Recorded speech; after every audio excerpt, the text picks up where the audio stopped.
Assalamualaikum warahmatullahi wabarakatuh. Waalaikumsalam warahmatullahi wabarakatuh, Ustaz. Innal hamdalillah nahmaduhu wa nasta'inuhu wa nastaghfiruh wa na'udzu billahi min shururi anfusina may yahdihillahu fala mudilla lahu wa may yudlil fala hadiya lahu wa asyhadu an la ilaha illallah wahdahu la syarika lahu wa asyhadu anna Muhammadan 'abduhu wa rasuluhu la nabiyya wa la rasula ba'd. Alhamdulillah, bersyukur kita kepada Allah Subhanahu wa taala. Kita masih bisa bertemu kembali ya. Kayaknya baru sebentar tadi kita ketemu lagi di sini ya. Alhamdulillah. Baik, kita lanjut pertemuan kita pada malam hari ini. Kita akan membicarakan tentang eh, jauh hubungannya dengan ulumul Quran ya. Kita akan bicara tentang apa namanya,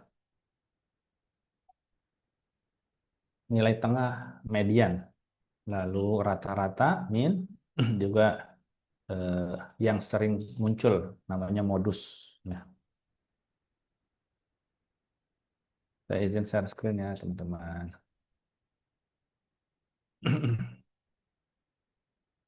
Saya udah share juga tadi materi pertemuan ke-8, 9, ke-10 ini ya, ke siapa lupa saya namanya. Mbak Linda ya, ada? Ustaz, ya. Sudah Mbak, Ustaz, sudah saya share. ya, barakallahu. Ya, minta tolong di-share ke temannya. Nah, teman-teman yang sudah ada modulnya bisa dibuka ya, untuk pertemuan.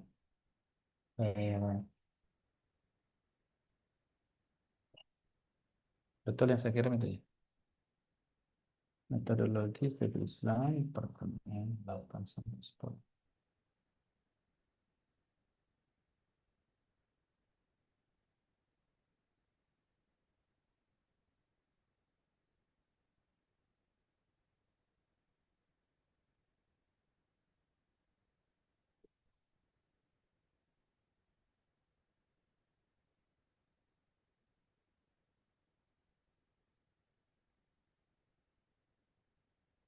Hmm.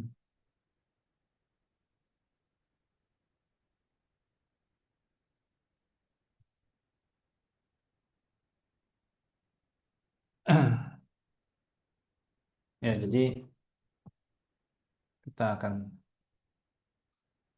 ini sudah ya sebelumnya ya, eh, tentang kenapa sih kita penting belajar statistika ya.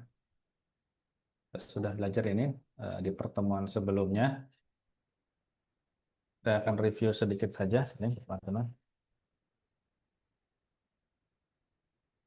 Mudah-mudahan saya tidak kecepatan ya. Jadi saya coba mengatur temponya karena ada yang mungkin baru juga ya belajar statistika.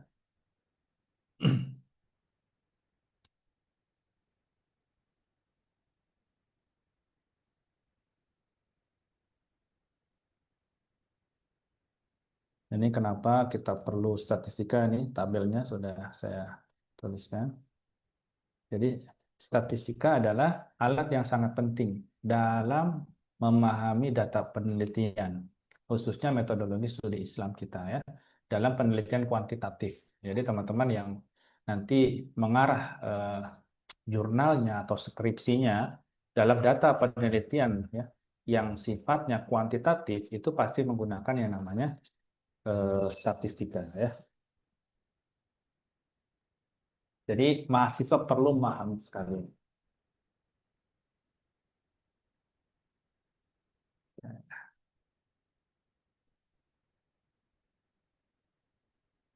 Ini ada soalnya saya tambahkan ya. Soal-soalnya saya sudah masukkan juga ke dalamnya. Jadi teman-teman nanti untuk ujian akhir semester itu langsung di sini.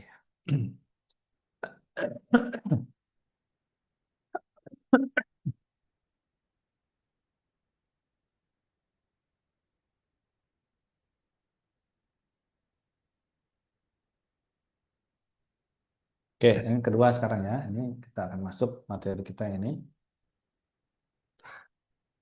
Konsep dasar statistika itu pasti menyangkut data, populasi, sampel, dan variabel.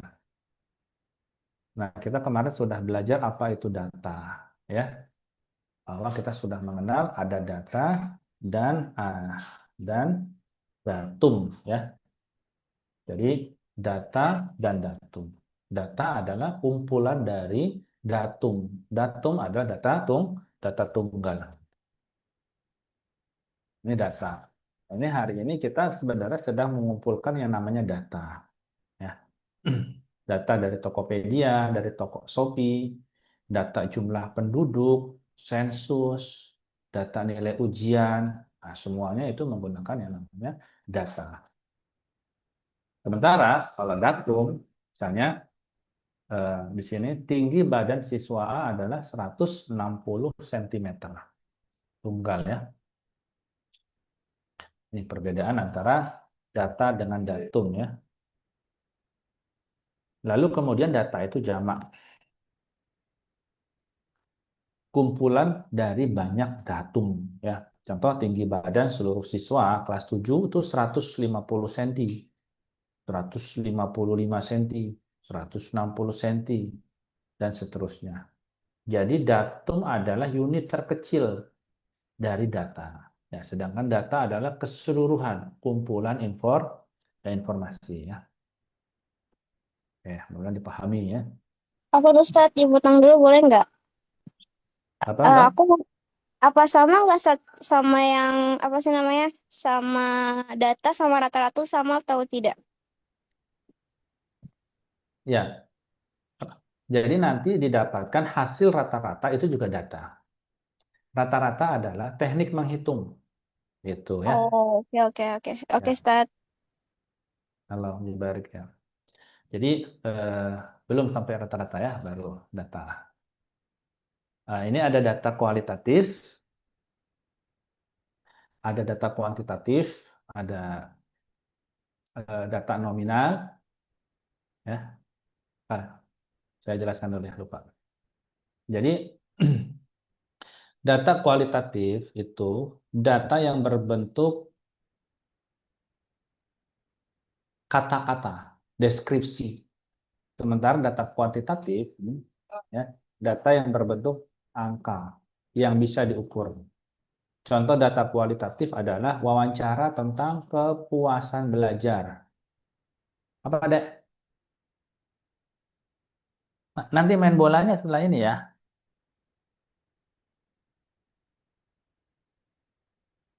Ada yang main bola dulu maka kakak sana di depan.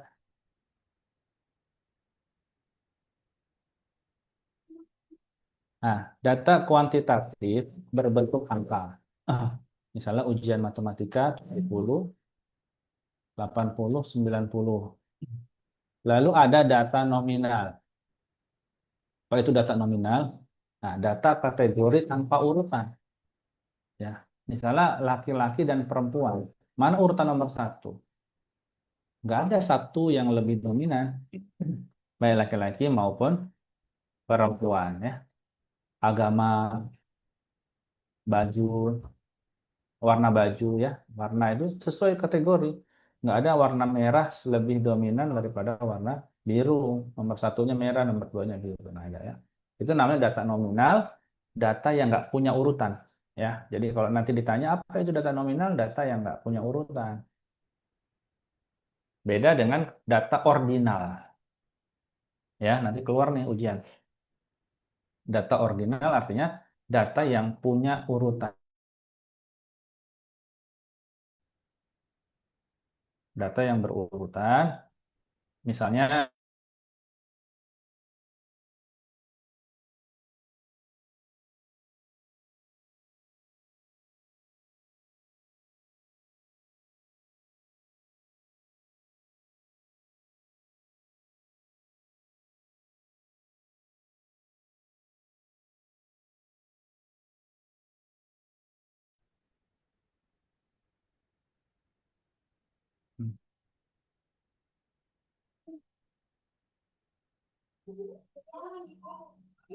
saya keluar tadi ya. Nah, Ustadz. Nah, sebentar dulu.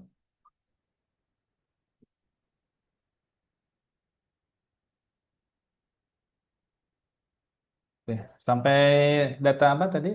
Maaf, Data nominal. Data data ordinal. nominal sudah nominal. Sudah, Ustaz. Data ordinal ya. Oke. Data ordinal itu kebalikan dari data nominal. Dia punya urutan. Jadi teman-teman nanti ketika ditanya bisa membedakan ya. Ordinal punya urutan juara satu, juara dua, anak pertama, anak kedua, anak ketiga, istri pertama, istri kedua, istri ketiga. Itu ada tingkatan-tingkatannya ya. Lalu data interval. Data yang berbentuk angka dengan jarak yang sama. Tetapi tidak ada nol mutlak. Artinya 0 derajat tidak sama dengan ketiadaan suhu. Ya, kan suhu juga ada yang 0 derajat kan? Ya, maka suhu 0 derajat ya tetap dikatakan suhu. Bahkan eh, suhu 0 derajat Celcius ya, itu titik beku dari yang namanya air ya. Jadi tidak dinafikan. Suhu 0 derajat itu tetap ada. Ya, jadi angka 0 di sini bukan berarti ketiadaan suhu gitu. Nah, jadi data interval begitu ya. Jadi nolnya bukan nol mutlak, nolnya bernilai. Kan biasanya dalam nol itu kan mutlak, nol itu kosong artinya kan. Tapi dalam suhu nol itu kan artinya titik beku ya. Jadi perlu angka nol maksudnya. Nah, yang selanjutnya adalah tadi data interval. Lalu ada data rasio ya, Mas. Jadi data rasio itu apa? Data angka dengan jarak yang sama dan ada nol mutlaknya. Tadi nolnya itu berarti. Sekarang nolnya itu nggak berarti. Data rasio. Misalnya berat badan 0 kilogram. Berarti nggak punya berat. Ada nggak orang berat badannya 0? Nggak ada ya. Berat badan 0 artinya nggak ada yang ditimbang. Atau panjang atau tinggi badannya Mbak Tisna ya, Tisnawanti itu tinggi badannya 0 cm. Tinggi badannya Mas Rizky 0 cm. Nggak ada. Mau orang seapapun ukuran tingginya, ya saya nggak mau ngomong pendek ya, tetap ada nilainya. Kalau nol artinya nggak ada sama sekali. Ya, kalau nol itu nggak ada. Nah, ini data rasio ya, nolnya nol mutlak. Beda dengan data interval, ada nilai nolnya ya. Untuk suhu, untuk cuaca itu ada nilai nolnya. Tapi untuk eh, berat badan, tinggi itu masuk ke data rasio. Nanti kamu harus paham, ini ukuran-ukuran ini masuk ke data apa ini. Jadi kalau kita nanti klasifikasikan masing-masing, dia ada foldernya beda-beda. Ada folder data ordinal. Ya misalnya kamu mau masukin peringkat lomba, kamu masukin jadi data nominal. Salah. Nah, karena nanti perhitungan statistiknya berbeda ya. Nah, oke, lanjut ya. Lalu ada data primer. Data yang diperoleh langsung oleh peneliti. Saya menggunakan rujukan langsung dari misalnya bukunya yang masih hidup. Misalnya eh, novelnya Dan Brown itu ya, itu kan nggak menggunakan data primer dari pernah baca novelnya Dan Brown Da Vinci Code. Nah, kira-kira dia menggunakan data primer atau tidak? Ya, tidak ya. Dia tidak menggunakan data primer. Dia menggunakan data sekunder yang kan novel itu bercerita tentang eh, bahwa gereja menyembunyikan kebenaran dari yang namanya Isa Al-Masih tadi. Bahwa sebenarnya banyak sekali di antara para petinggi Katolik yang sudah memeluk Islam. Paus Yohanes Paulus ya, itu kan beritanya viral sekali itu ya. Nah, itu ada di sana. Paus Benediktus. Nah, tapi disembunyikan rapat-rapat. Coba kalau Paus masuk Islam gimana itu? Ini Paus bukan yang di laut ya. Tapi Paus imam tertinggi untuk Katolik. Nah, itu di Dan Brown itu. Nah, Dan Brown mendapatkannya dari sumber orang dalam, bukan mendengarnya langsung. Artinya Dan Brown di sini menggunakan data data sekunder. Nah, saya banyak punya bukunya Dan Brown itu. Ada yang terakhir itu Deception Point. Yang pertama, yang kedua, bahkan filmnya itu nggak boleh di film Da Vinci Code itu, ya, kode Da Vinci itu nggak boleh tayang di Eropa. Eropa liberal begitu ya, tapi filmnya nggak boleh tayang di Eropa. Di Indonesia boleh, tapi saya nggak tahu, nggak pernah nonton filmnya. Kalau kalau bukunya saya ini apa punya bukunya. Nah, itu data primer, data sekunder, ya. Lalu ada data time series. Apa maksudnya data time series? Maksudnya adalah data yang berdasarkan urutan waktu tertentu, ya. Misalnya inflasi bulanan dari 2010 sampai 2025, ya. Inflasi Indonesia hari ini berapa? 5%. Sebelum zaman Soeharto, inflasi Indonesia itu pernah sampai 500%. Ya, bayangkan. Jadi saya nggak heran kenapa Soeharto kemarin tuh dapat gelar pahlawan, ya. Ini terlepas dari kontroversinya, ya. Soeharto dapat gelar pahlawan. Kalau saya melihatnya, karena saya suka baca buku-buku ekonomi, ya. Zaman Soekarno itu memang, ya, kita sikat kanan, sikat kiri, tenggelamkan Singapura ke dasar Selat Malaka, ya. Inggris akan dilinggis, apa namanya? Pokoknya dia berantem mulu kerjaan Soekarno tuh. Nah, tapi ekonominya babak belur kita. Sampai akhirnya, ya, Soeharto berganti itu 500% inflasinya. Nggak berharga sama sekali rupiah tuh. Kayak di Venezuela tuh. Uangnya bertumpuk-tumpuk seperti tisu, cuma bisa beli telur sekilo. Ya, cuma harganya 30.000. Kira sampai akhirnya kan zaman terakhir Soeharto sebelum dilengsarkan, ya, 98, rupiah itu 2.500 kan. $1. Hari ini apa kabarnya rupiah? 16.000. Ya, makanya eh, para supir truk itu, ya, mungkin mereka sedang bernostalgia dengan zaman-zamannya Pak Harto, ya, membayangkan. Akhirnya dia tulis itu belakang, piye kabare, enak zamanku toh. Pak Harto nggak pernah ngomong begitu. Itu adalah cerminan hati dari para supir truk, ya, membandingkan bagaimana zaman Pak Harto, walaupun, ya, kita gaji, ya, nggak besar-besar, tapi gampang, ya, mau apa saja. Nggak ada orang yang bertato-tato berkeliaran di jalanan. Sekarang pemain bola tatoan semua, ya. Nontonnya juga nggak seru, ya. Dulu preman-preman tuh langsung hilang. Nah, ini ada inflasi bulanan 2010 sampai 2025. Ada ekonomi, pokoknya dia berurutan waktu. Data itu diambil dari urutan waktu dari tanggal sekian sampai tahun sekian. Nah, itu namanya data time series. Ya. Lalu ada namanya data cross section. Ya. Maksudnya adalah data pada satu waktu tertentu dari beberapa objek. Misalnya ada pendapatan 50 keluarga, ya, pada tahun 2024. Jadi nggak hanya satu, nggak hanya pendapatan satu keluarga saja dari tahun 2020, 2021, 2022, 2023, 2024. Kalau satu keluarga, tapi tahunnya beda-beda, itu time series. Kalau data cross section, itu adalah pendapatan 50 keluarga. Artinya lebih dari satu keluarga, tapi dalam satu tahun. Ini kebalikannya, ya, dari data time series cross section, ya. Pendapatan 50 keluarga pada tahun 2024. Lalu kita lanjut, ya, kalau nggak ada pertanyaan. Namanya data populasi, ya. Populasi itu artinya adalah keseluruhan objek, individu yang menjadi subjek penelitian. Contoh dalam kehidupan sehari-hari, misalnya kepuasan pelanggan Gojek, ya. Yang diteliti apa? Seluruh pengguna, ya, aplikasi Gojek di Indonesia dianggap sebagai populasi.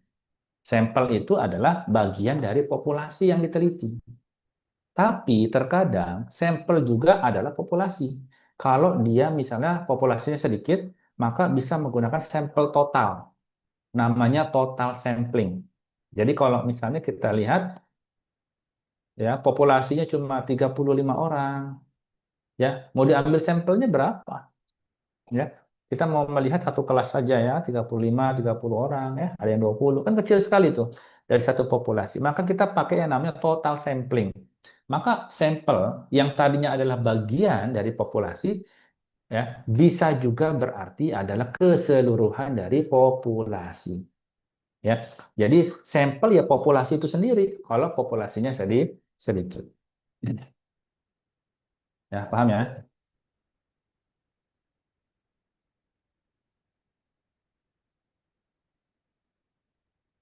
Oke, kita lebih cepat. Kita belum masuk ke hitungan-hitungannya ini.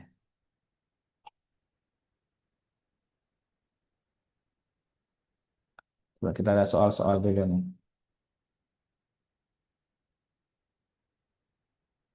Soalnya, sebuah perusahaan ingin mengetahui tingkat kepuasan pelanggan terhadap produk terbaru mereka. Ya.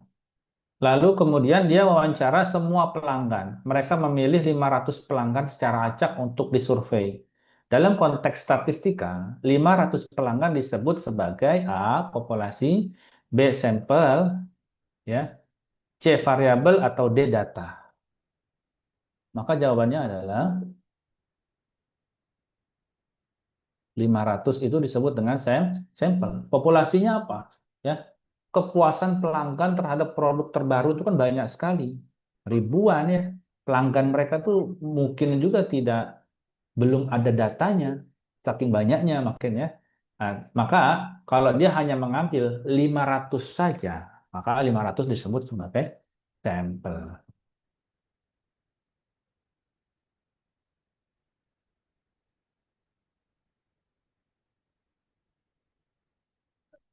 Coba nomor 5 saya nggak kasih lihat dulu ini jawabannya.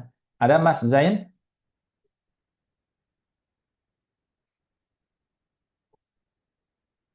Ada Mbak Nah, Sisna? Ustaz.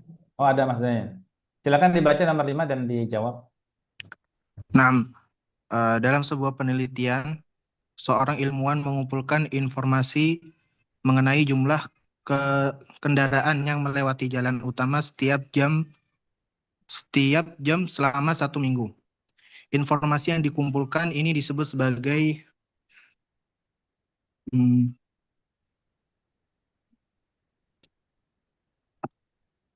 ini pilihannya ada apa aja, Ustaz? Di pilihan ada jawabannya. A, A populasi, B sampel, C data, D variabel. Sebentar. Coba dibaca. Atau saya perkecil lagi. Ini populasi atau sampel? Populasi atau sampel? As- sebentar. Memang ini jawaban. Sampel lah. Sampel. Itu siapa itu yang tidak ditanya menjawab? Jadi apa Apa Mas? nih? Mas Zain? Kenapa, Ustaz? Jadi jawabannya apa?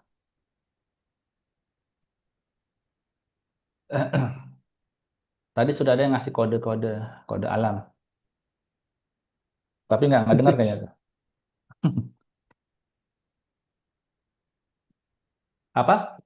Lebih cepat, lebih cepat. Sampel, Ustaz. Sampel, Sampel. sampel ya. Yakin ya? Oke. Jadi jawabannya data.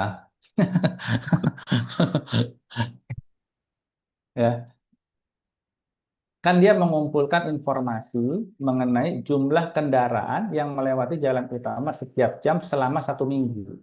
Informasi yang dikumpulkan ini disebut dengan data ya. Tadi yang yang jawab salah lagi ya. Sengaja saya kasih jawaban yang salah ya. Oke. Tadi yang jawab siapa tadi itu? Yang jawab sampel Mbak siapa? Boleh dibaca ya nomor 6. Apa Ustaz tadi nggak tahu kalau mic-nya terbuka. Oh, nggak apa-apa ya. Ini kebetulan. Berarti itu tidak ada yang kebetulan. Semua sudah digariskan oleh Allah Subhanahu wa taala. Nomor 6 baca. Variabel yang digunakan untuk mengukur metode hafalan seperti tikror, talaki, Atau si MAI termasuk dalam jenis A. Kuantitatif, Variabel apa nih? Kuantitatif, kualitatif, itu pilihannya. nggak ada yang lain Ustadz. Ya itu aja. Oh, Tenang, nanti tidak ada jebakan. terjebak ya. Kualitatif Ustadz. Kualitatif. Ya, betul ya, Masya Allah.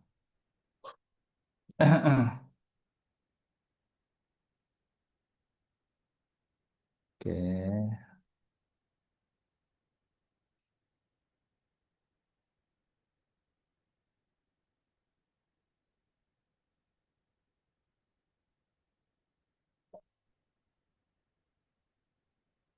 Dan nomor 3 terakhir ya. Siapa yang mau jawab? Nomor 3 ya. Nomor 3 ada Ana ingin nomor. menjawab, Ustaz. Mbak siapa? Natasha dari IAT, Ustaz. Ya, silakan Mbak. Nomor 3. Pemerintah ingin mengetahui rata-rata penghasilan masyarakat di suatu kota. Mereka melakukan survei terhadap 5.000 penduduk dari total 1 juta penduduk di kota tersebut. Apa yang dimaksud dengan 1 juta penduduk dalam penelitian ini? 1 juta ini dia adalah populasinya dan 5.000 ini adalah sampelnya, Ustaz. Yakin? Yakin insya Allah. Masya Allah. Ya, jadi itu 5.000 eh, apa namanya? 5.000 sampelnya ya. 1 juta penduduk adalah populasinya. Ya, barakallah. Ya, nanti tinggal dibaca ya. Soalnya tidak saya masih bacakan nanti ujian keluarnya. Nah, ini kita masuk ke sini nih materi kita.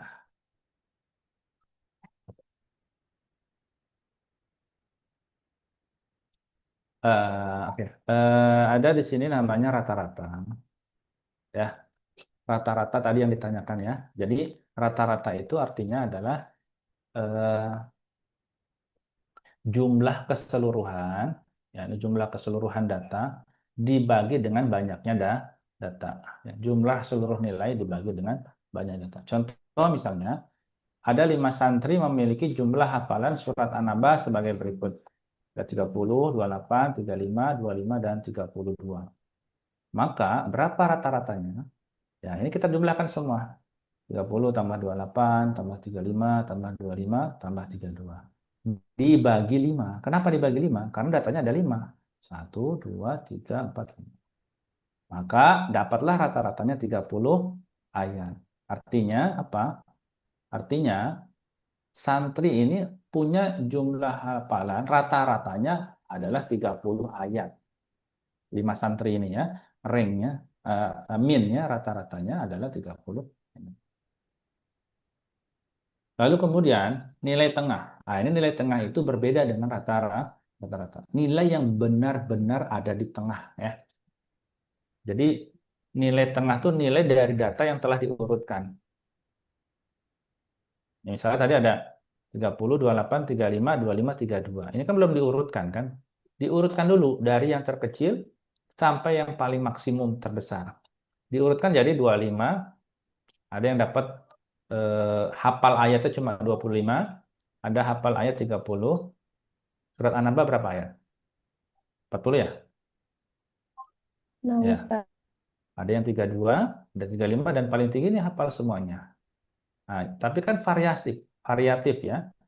Variatif. Maka diambil yang paling tengah. Ke kirinya bedanya 2, ke kanan bedanya 2. Maka dapat tengah-tengahnya. Nah, nilai tengah inilah disebut dengan median. Nah, ini suka tertukar mana rata-rata, mana median. Jadi tidak semua nilai tengah itu rata-rata. Buktinya di sini nilai tengahnya 32. Rata-ratanya berapa? 30, 30. Berbeda kan antara nilai tengah dengan nilai rata-rata. Oke, itu median. Sekarang modus. Modus yang sering muncul. Kalau ada cowok datang ke rumah kamu, ada cowok suka WA-an sama kamu, ya. Ukti lagi ngapain? Ukti udah makan, itu cowok modus. Maksudnya cowok sering muncul itu ya. Ya. Yang sering main ke rumah itu modus namanya. Sering muncul. Ini sama dalam statistika, ya. Modus itu nilai yang sering muncul. Bedanya dia muncul dalam sekumpulan data. Misalnya, dalam sebuah kelas tahfiz, jumlah santri yang menghafal ayat dalam sehari adalah 10, 15, 10, 20, 10, 25, 30. Mana yang paling sering muncul itu disebut modus, yaitu ya menghafal ayatnya mana 10 ternyata. Banyaknya 10 menghafal 10. Ya, tuh. Ada berapa yang muncul 10? Ada 3. Yang muncul 15 cuma 1. Yang muncul 20 cuma 1. 25 cuma 1. 30 cuma 1. Nah, itu modus, min dan median. Sekarang kita lanjut. Sampai sini dulu ada yang tanyakan, min, median, dan modus? Tidak ya? Jelas ya? Ustadz, kalau boleh bertanya, Ustadz, Ya, silakan. kalau median itu nanti fungsinya di penelitian untuk apa ya, Ustadz? Yakni kalau rata-rata kan dia jelas fungsinya ya, berarti rata-rata keseluruhannya apakah baik atau kurang misalnya dalam hal nilai. Kemudian juga modus juga nampak kalau kebanyakan nilainya kurang berarti bisa dikatakan pemahaman di kelas itu masih kurang. Tapi kalau median itu kan range-nya bisa ngacak gitu, Ustaz. Bisa mungkin nilainya 60 60 60 kemudian ada satu orang 80 di tengah, kemudian tiba-tiba 100 100 misalnya seperti itu. Jadi range-nya itu ngacak gitu, Ustaz. Digunakan untuk apa, Ustaz, datanya untuk median itu? Ya, terima kasih. Ini pertanyaan bagus sekali ya. Ini pertanyaan yang mencerminkan sudah pernah melakukan penelitian yang sangat dalam sehingga tahu bedanya rata-rata dan median dan nilai yang sering muncul. Bahkan sudah bisa mengkritisi. Ini gunanya apa nih median gitu ya. Nah, nanti kita akan di statistika tingkat lanjut ini maksudnya ya Mbak Natasha ya. Insyaallah barakallah. Jadi kalau nilai tengah itu dia tidak punya data yang outlier-nya sangat tinggi. Beda dengan rata-rata yang harus dijumlahkan semua dibagi. Menjumlahkan bilangan terkecil sampai terbesar kan artinya dia ada outlier tertinggi dan outlier rendah kan.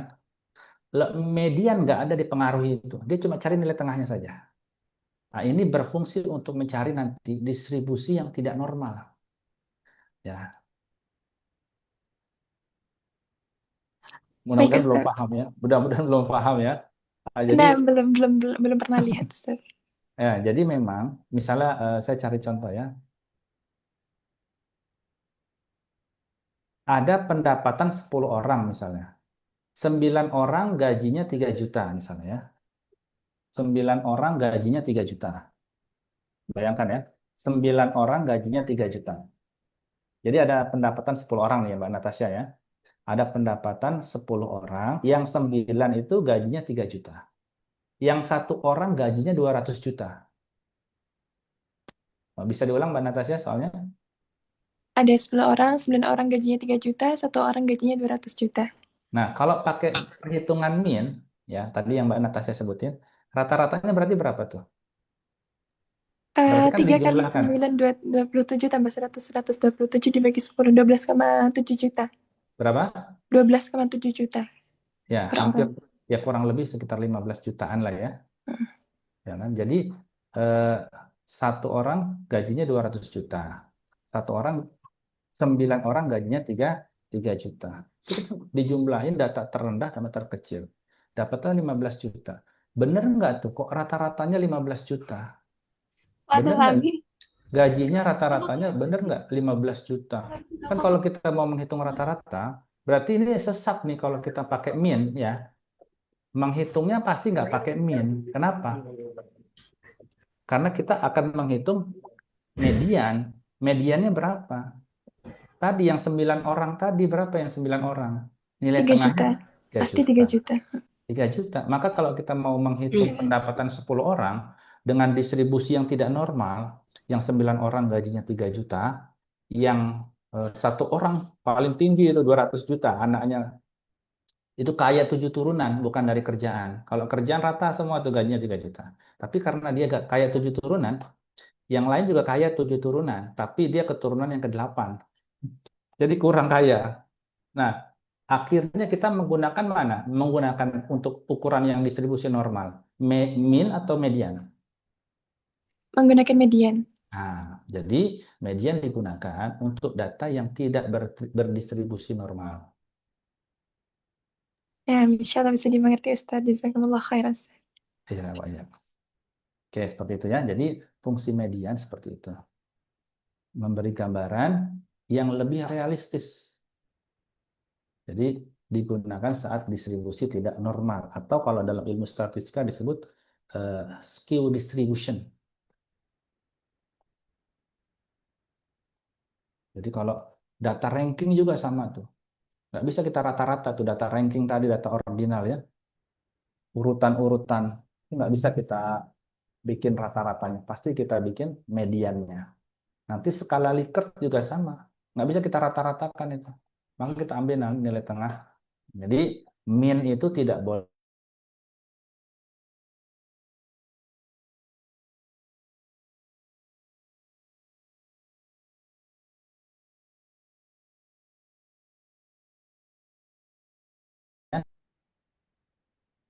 Yang lain gimana? Yang lain paham ya?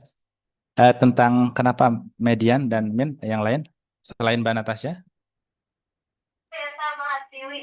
Ya Allah, Ustaz. Ya. Oke. Sampai jam berapa ya?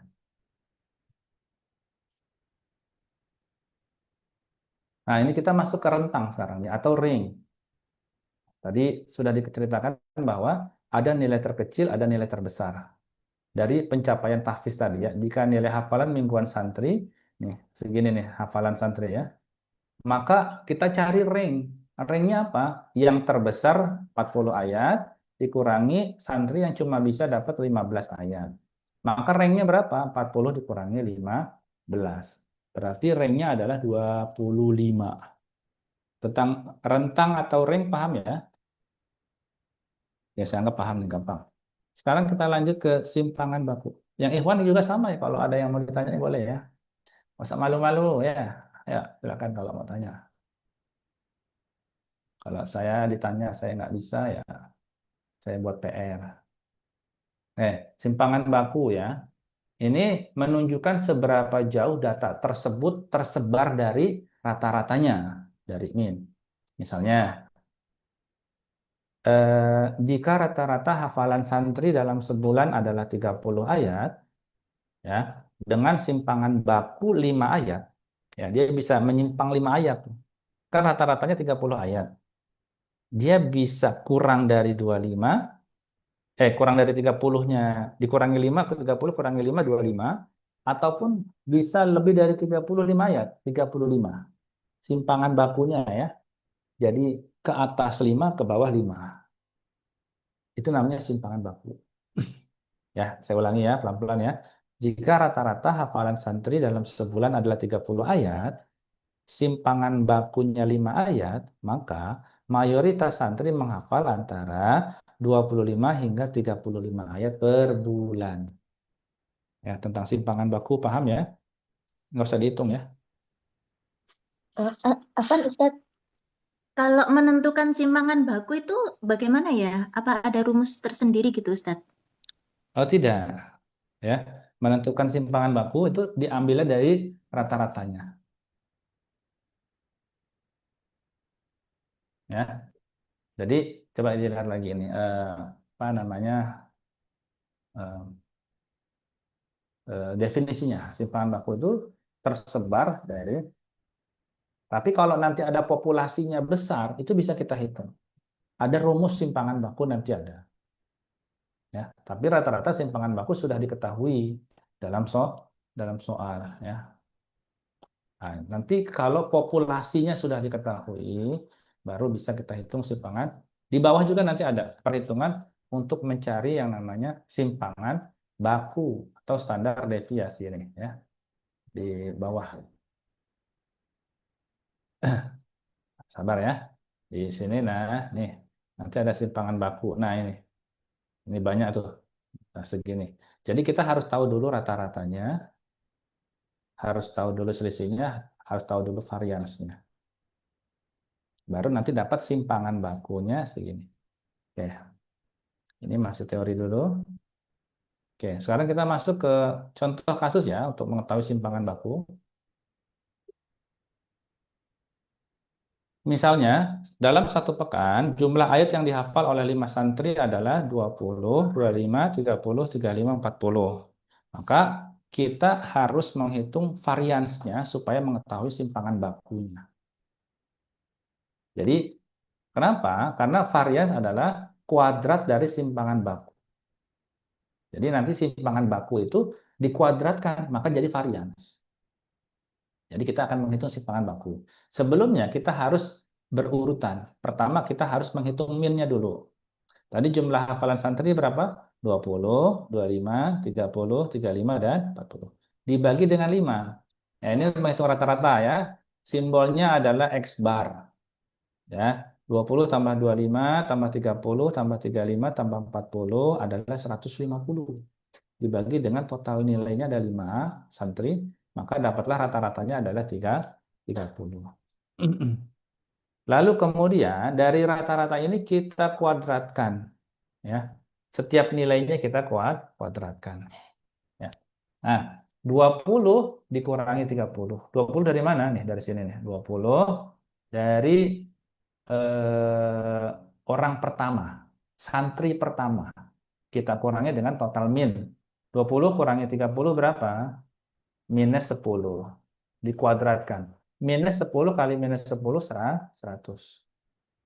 Ini malam-malam belajar hitung-hitungan ya. Masya Allah. 25, kalau nggak bisa langsung nanya aja ya.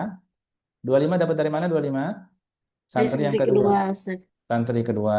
Mbak Linda masih melek berarti ini ya.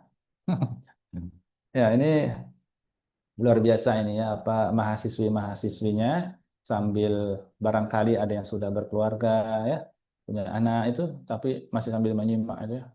Kalau yang bujang-bujang laki-laki ini harus double ini, bisanya harus double. Tapi ibu-ibu jago ininya tuh luar biasa itu ya. Maka saya harus diselingi-selingi terus ini. Tanya-tanya terus ini. Pastikan bahwa saya nggak ngomong sendirian ini. Nah, 25 dikurangi 30, lalu kita kuadratkan. Dapatlah negatif 5 ya, nggak boleh sebut minus. Negatif 5 dikuadratkan, maka jadinya 25. Oke, terus santri ketiga, terus ya, dapat 0. 0 dikuadratkan ya hasilnya 0 ya. Lalu lanjut santri yang sini sama, kita kurangi dengan min juga. Dapatlah semua sampai 100 ya. Baru kita masukkan ke varians di sini. Oke. Nah, 100 pindahin ke sini ya. 100 pindahin. 25 pindahin ke sini. 0 pindahin ke sini. 25 pindahin ke sini. 100 pindahin ke sini.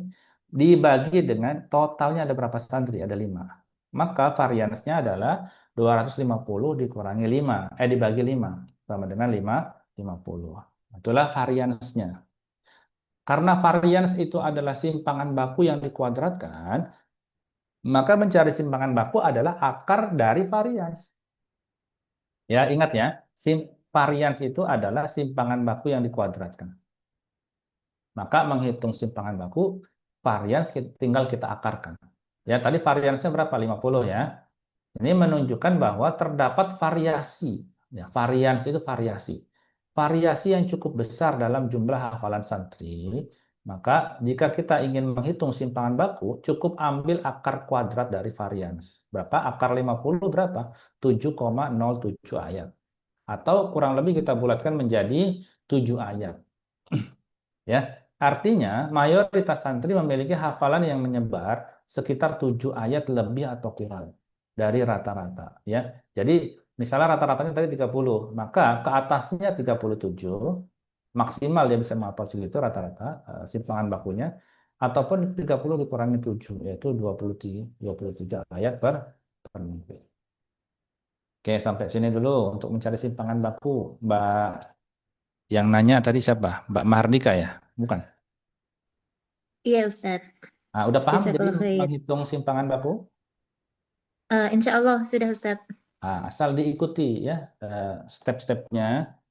Step-stepnya diikuti dari nomor 1, mencari rata-rata, lalu menentukan selisih tadi, ya, lalu menghitung varians. Nanti soalnya ya sama persis begini. Ini belajar matematika lagi ya. Tapi matematikanya ini insya Allah nggak rumit ya.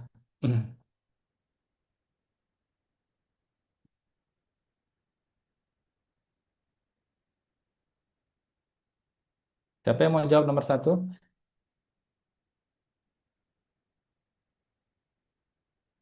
Ada yang mau jawab soal nomor 1?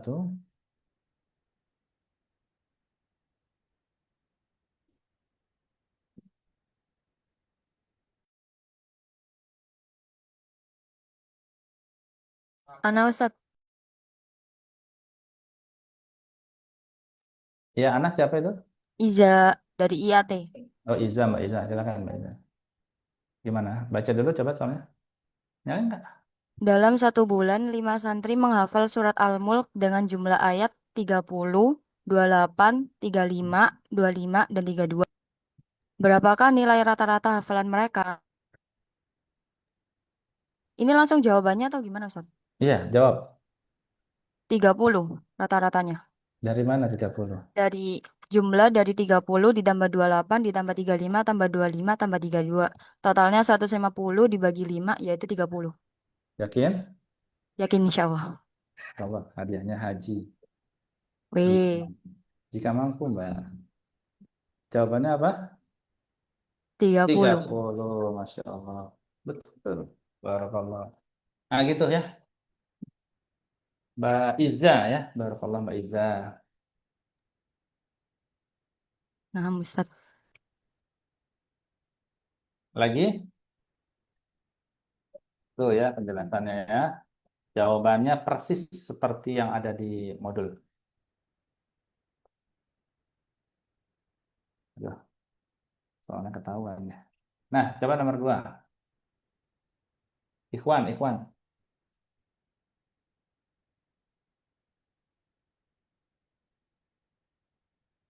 Ikhwan. Tidak ada Ikhwan? Ya, akhwat lagi.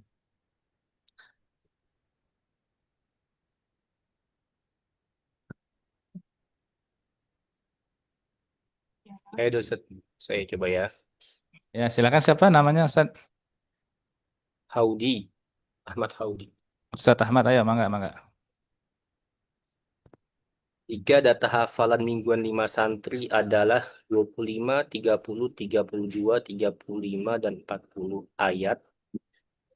Berapa nilai median? Nilai mediannya 32. Iya, dari mana itu 32? Nilai tengahnya. Nilai tengahnya. Nilai tengahnya 30. Kalau ganjil gampang ya. Ya, Mas. Kalau nilainya genap gimana kalau nilainya genap? Nilainya Tengah. genap, nanti kan tengahnya ada 2 tuh, nanti dibagi Ya. 2 berarti. Barakallah. Udah tahu ya. Jadi kalau datanya genap, kan datanya cuma ganjil ya 5 orang ya. Maka kita bisa ambil data yang ketiga. Tapi kalau datanya itu genap, ya, itu bisa kita apa namanya jumlahkan dulu, urutin dulu sebelumnya dari yang terkecil. Ya, misalnya 3, 5, 7, 8, 10, 12. Lalu kemudian karena datanya genap, ada 6, maka nilai ketiga dan nilai keempat apa namanya kita jumlahkan. Berapa? 7 tambah 8 misalnya. Data ketiganya 7, data keempatnya 8. 7 tambah 8, 15. Bagi itu 2. Maka nilai tengahnya adalah 7,5 ya. Oke, barakallah ini. Oke, itu saja barangkali gampang ya. Nanti tinggal cari saja. Apalagi modusnya tinggal dibaca saja nih. Oke. Yang mau ditanyakan dulu sampai sini. Cepat ya materinya selesai. Ustaz, jadi mungkin nggak sih kalau misalnya kayak misalnya nih kita ngambil data jumlah hafalan santri, tapi kemungkinan data yang kita ambil kurang tepat gitu. Ini saya misal kemampuan berapa banyak jumlah santri dalam 1 pekan atau dalam 1 bulan. Karena kan ayat itu panjang pendeknya berbeda, tergantung tergantung ya pokoknya berbeda. Misalnya Al-Baqarah lebih panjang, Ali Imran lebih panjang, sementara juz 30, 29 atau 27 itu lebih pendek-pendek. Jadi dalam penelitian tuh salah ngambil data gitu, Ustaz. Ini nggak hanya ayat ya, tapi Nah, makanya penelitian yang jadi lain lah. penelitian itu salah satunya selain valid, datanya benar, harus reliable. Artinya bisa disamaratakan. Nah, kalau nanti menggunakan ayat untuk mengukur kemampuan siswa, ternyata ada ayat yang panjang, pastikan bahwa semua siswa itu juga ketika menghafal di ayat yang sama, benar-benar untuk mengukur. Atau kalau mau dia secara random, pakainya baris, gitu. Kalau baris kan sama ya, satu kalau mushaf Rusmani, ya Rosem Usmani itu kan satu halaman kira-kira rata-ratanya sekitar 15 ayat gitu. Nah, makanya untuk efektivitas sebenarnya kalau target itu bagusnya per baris. Odol, one day one line ya. Satu hari satu baris misalnya buat anak-anak SD, anak-anak TK ya. Kalau udah besar, udah baru ningkat lagi. Kalau baris itu dia lebih ajak, lebih reliable dibandingkan ayat yang ya beda-beda apa namanya barisnya gitu ya. Nah, tapi kalau nanti dalam penelitian nggak boleh eh, 5 orang diperlakukan di ayat yang berbeda untuk menguji kemampuan dia karena tidak reliable. Ya, harus pastikan bahwa 5 orang itu menghafal ayat yang sama pada surat yang sama. Ya, Allahu a'lam ya.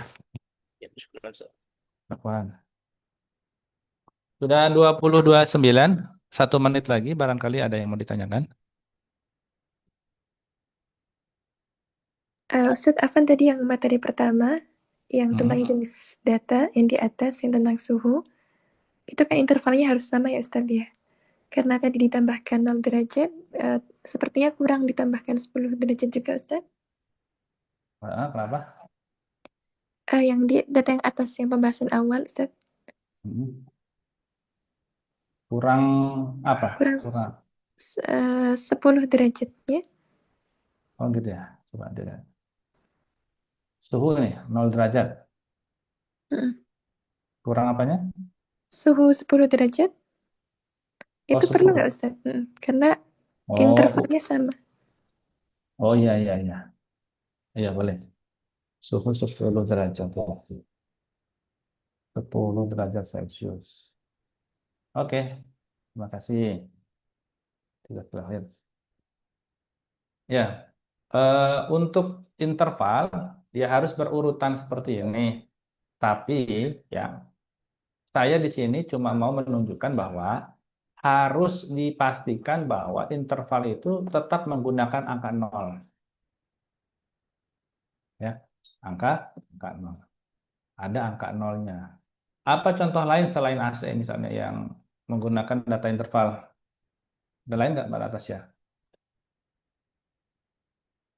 Selain suhu, derajat, ada lagi nggak?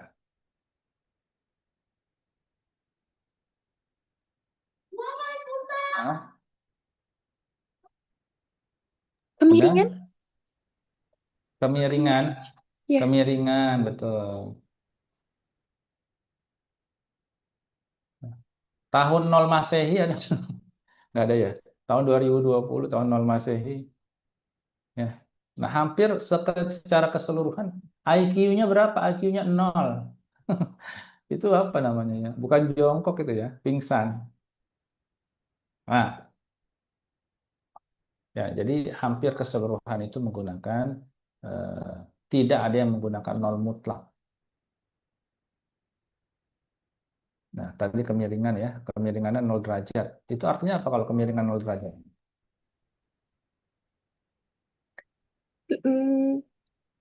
Kalau 180, harusnya 180 ya Ustadz ya. Iya. Lempeng lurus itu ya. Nah, berarti itu kalau 0 derajat permukaan nggak miring sama sekali. Nggak miring, udah ya lurus aja udah 0 derajat. Kemiringan 0 derajat berarti permukaannya nggak miring sama sekali. Atau dengan kata lain, ini benar-benar datar, benar-benar horizontal ya. Tapi ada itu sudut 0 derajat. Nah ya pinter ya, benar ya Mbak Natasha ini. Jadi ada sudut 0 derajat ya. Slope-nya sama dengan 0. Ya Allah, barik. Baik itu saja barangkali ya teman-teman. Nanti kita akan banyak diskusi lagi di pertemuan selanjutnya. Silakan selamat beristirahat, ya, jaga kesehatan, tetap jaga kewarasan ya di tengah kesibukan perkuliahan. Jangan sungkan-sungkan untuk WA saya ya. Insya Allah, mohon maaf tapi kalau dibalasnya agak lambat, agak ngeblank juga, dan mohon maaf kalau bolak-balik nanyain nama prodi ya. Demikian kita cukupkan dengan doa kafaratul majlis. Subhanakallahumma wa bihamdika asyhadu an la ilaha illa anta astaghfiruka wa atubu ilaik. Walhamdulillahi rabbil alamin. Assalamualaikum warahmatullahi wabarakatuh. Waalaikumsalam warahmatullahi wabarakatuh.